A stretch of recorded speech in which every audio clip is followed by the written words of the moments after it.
Assalamualaikum warahmatullahi wabarakatuh. Hai anak-anakku kelas 3 Abu Bakar, bagaimana kabar kalian hari ini?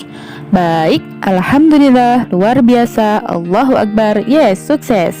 Nah anak-anak, hari ini kita sudah mulai belajar tema 3 ya. Nah sebelum pembelajaran dimulai, mari kita awali dengan membaca Suratul Fatihah terlebih dahulu, agar pembelajaran kita pada pagi hari ini berjalan dengan lancar dan diridhoi oleh Allah. Baik, kedua tangan ditengadahkan, kepala agak ditundukkan, berdoa mulai. Al-Fatihah. A'udzu billahi minasyaitonir rajim. Bismillahirrahmanirrahim. Alhamdulillahi rabbil alamin.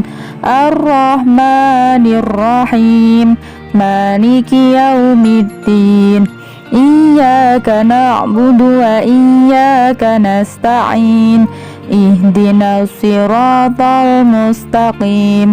Siratal ladzina an'amta 'alaihim ghairil maghdubi 'alaihim waladdallin. Rabbighfirli wa liwalidayya walil mu'minina amin ya rabbal alamin. Alhamdulillahirabbil alamin. Nah, sekarang kita sudah siap untuk belajar ya. Baik, silahkan disiapkan buku LKS tema 3-nya.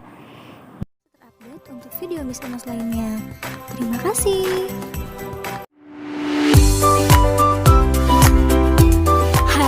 Hai teman-teman. Nah, sebelum kita ke materi, Miss Imas akan menyampaikan tujuan pembelajaran kita kali ini. Nah, teman-teman diharapkan setelah menonton video ini, teman-teman yang pertama mampu menyebutkan arti penting tolong-menolong. Tujuan pembelajaran yang kedua yaitu teman-teman mampu menyebutkan arti penting gotong royong. Yang ketiga, teman-teman mampu menyebutkan arti penting hidup sederhana. Dan tujuan pembelajaran yang keempat yaitu teman-teman mampu mempraktikkan sikap tolong-menolong, gotong royong, dan hidup sederhana di dalam kehidupan sehari-hari. Pembahasan yang pertama yaitu tolong-menolong. Oke, teman-teman di sini pasti sudah familiar dong dengan kata tolong-menolong. Nah, apa sih itu tolong-menolong? Betul sekali. Tolong-menolong adalah sikap saling membantu untuk meringankan beban atau penderitaan maupun kesulitan orang lain dengan melakukan sesuatu secara ikhlas tanpa mengharapkan imbalan dan balas jasa. Nah, pertolongan itu bisa dalam bentuk apapun. Bisa berupa perkataan atau tenaga, dana, makanan, dan lain-lain. Oke, teman-teman, tujuan menolong orang lain itu adalah untuk meringankan kesulitan orang lain.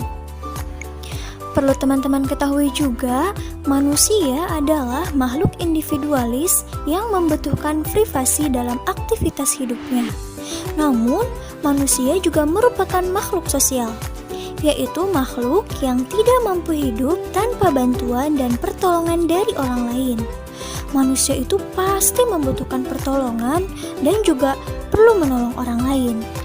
Nah, teman-teman, mengapa kita perlu menolong orang lain? Betul, karena sikap tolong-menolong merupakan sikap terpuji yang diperintahkan oleh Allah Subhanahu wa Ta'ala. Saat menolong orang lain, berarti kita sudah meringankan kesulitan yang sedang dialami orang tersebut. Nah, kita simak sama-sama ya tata cara menolong orang lain. Yang pertama, harus dilandasi dengan keikhlasan. Yang kedua, menolong dengan sesuatu yang baik. Yang ketiga, dilakukan dengan sikap yang baik. Yang keempat, tidak membeda-bedakan orang yang akan kita tolong. Yang kelima, tidak mengingat-ingat atau mengungkit-ungkit pertolongan yang sudah kita berikan kepada orang lain. Tolong-menolong juga memiliki banyak manfaat yang bisa kita rasakan dalam kehidupan sehari-hari. Manfaat yang pertama yaitu mempererat persaudaraan. Yang kedua, menumbuhkan sikap rukun antar sesama. Yang ketiga, menciptakan rasa tentram, nyaman, dan damai. Yang keempat, kita akan memiliki banyak teman. Yang kelima, meningkatkan rasa kepedulian terhadap orang lain. Yang keenam, menciptakan persatuan antar sesama. Dan masih banyak lagi manfaat-manfaat lainnya. Oke teman-teman, berikut Miss Imas jelaskan beberapa contoh tolong-menolong. Yang pertama, tolong-menolong di rumah. Contohnya, membantu ibu mencuci piring, membantu ibu membersihkan rumah, membantu ayah mencuci kendaraan, dan masih banyak lagi contoh lainnya. Lalu yang kedua, tolong-menolong di sekolah, diantaranya membantu teman yang kesulitan belajar, membantu membawakan barang bawaan guru, lalu menolong teman yang terjatuh, dan masih banyak lainnya ya teman-teman. Contoh yang selanjutnya yaitu tolong-menolong di masyarakat. Yang pertama yaitu membantu korban bencana alam, lalu membantu tetangga yang sedang kesulitan, dan lain-lain. Pembahasan yang kedua yaitu gotong royong. Nah, gotong royong berasal dari bahasa Jawa, yaitu gotong dan royong. Gotong artinya mengangkat, royong artinya bersama. Jadi pengertian gotong royong adalah suatu kegiatan yang dilakukan secara bersama-sama dan bersifat sukarela supaya kegiatan atau pekerjaan tersebut dapat berjalan dengan lancar, mudah, ringan, dan cepat selesai. Oke teman-teman, gotong royong bisa disebut juga dengan istilah kerja bakti. Nah, gotong royong memiliki banyak manfaat. Yang pertama yaitu meningkatkan kebersamaan dan kekeluargaan. Yang kedua, meningkatkan kekompakan. Yang ketiga, setiap pekerjaan menjadi lebih ringan, mudah, dan cepat selesai. Manfaat yang keempat yaitu gotong royong dapat mempererat rasa persatuan dan kesatuan. Selanjutnya, mempererat tali persaudaraan. Lalu gotong royong dapat membina hubungan baik dengan masyarakat. Dan masih banyak lagi manfaat gotong royong yang dapat kita rasakan dalam kehidupan sehari-hari. Teman-teman, gotong royong merupakan ciri khas dari bangsa Indonesia. Dalam kegiatan gotong royong itu mencakup sikap tolong-menolong, kerjasama. Nah, kalau misalkan Miss Imas nanya, apa yang membuat pekerjaan cepat selesai teman-teman? Apa ya? Betul, yang membuat pekerjaan cepat selesai yang pertama karena kita gotong royong. Yang kedua karena kita tolong-menolong. Dan yang ketiga karena kita bekerja sama. Oke, berikut adalah contoh kegiatan gotong royong di rumah, di sekolah, dan di lingkungan sekitar. Yang pertama, contoh gotong royong di rumah yaitu membersihkan rumah bersama-sama, bercocok tanam bersama, memperbaiki barang-barang yang rusak bersama-sama, dan masih banyak lagi contoh lainnya.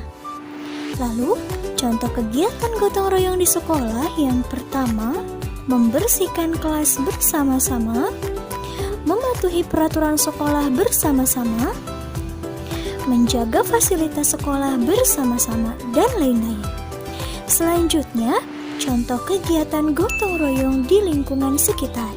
Yang pertama, membersihkan jalan, selokan bersama. Yang kedua, membangun masjid, sekolah, dan fasilitas umum bersama-sama. Dan contoh yang ketiga yaitu menanam pohon untuk penghijauan di lingkungan bersama-sama. Dan masih banyak lagi contoh gotong royong yang dapat kita lakukan dalam kehidupan sehari-hari.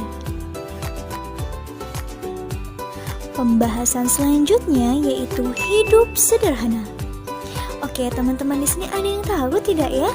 Hidup sederhana itu apa sih? Oke, betul sekali. Hidup sederhana adalah hidup yang sesuai dengan kebutuhan serta tidak berlebihan dalam menggunakan harta.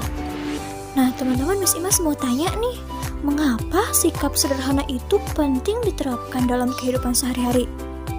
Penting nggak ya? Betul, sangat penting. Karena sikap sederhana mengajarkan kita dan melatih kita untuk bersikap disiplin, cermat, serta teratur dalam menggunakan harta atau uang. Caranya bagaimana? Dengan cara menggunakan uang seperlunya saja, tidak menghambur-hamburkan uang, tetapi tidak terlalu hemat juga ya teman-teman. Karena menggunakan uang seperlunya itu bukan berarti kita pelit atau kita penuh perhitungan. Nah, hidup sederhana itu yaitu menggunakan uang dengan sebaik-baiknya, jangan terlalu menghemat pengeluaran juga, dan tetap tidak lupa untuk bersedekah. Hidup sederhana memiliki banyak manfaat. Yang pertama, dengan hidup sederhana, kita akan memiliki sikap suka berbagi. Yang kedua, kita akan senantiasa bersyukur kepada Allah Subhanahu wa Ta'ala atas nikmat yang telah diberikan. Manfaat yang ketiga yaitu lebih mengutamakan kebutuhan daripada keinginan. Yang keempat, manfaatnya yaitu kita hidup apa adanya dan tidak berlebihan. Manfaat yang kelima, terhindar dari hutang. Dan manfaat yang keenam, kita akan memiliki simpanan uang atau tabungan, dan masih banyak lagi manfaat-manfaat lainnya.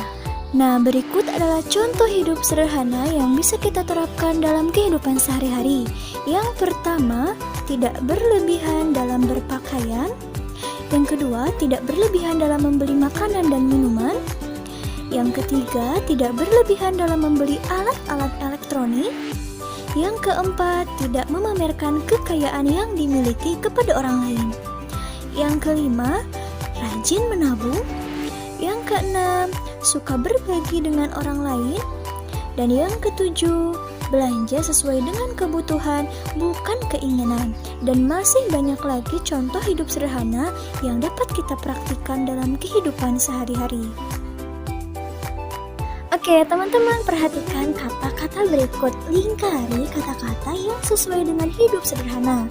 Rendah hati. Iya dong, sesuai dengan hidup sederhana. Mubazir. Miss, mubazir itu apa? Berlebih-lebihan.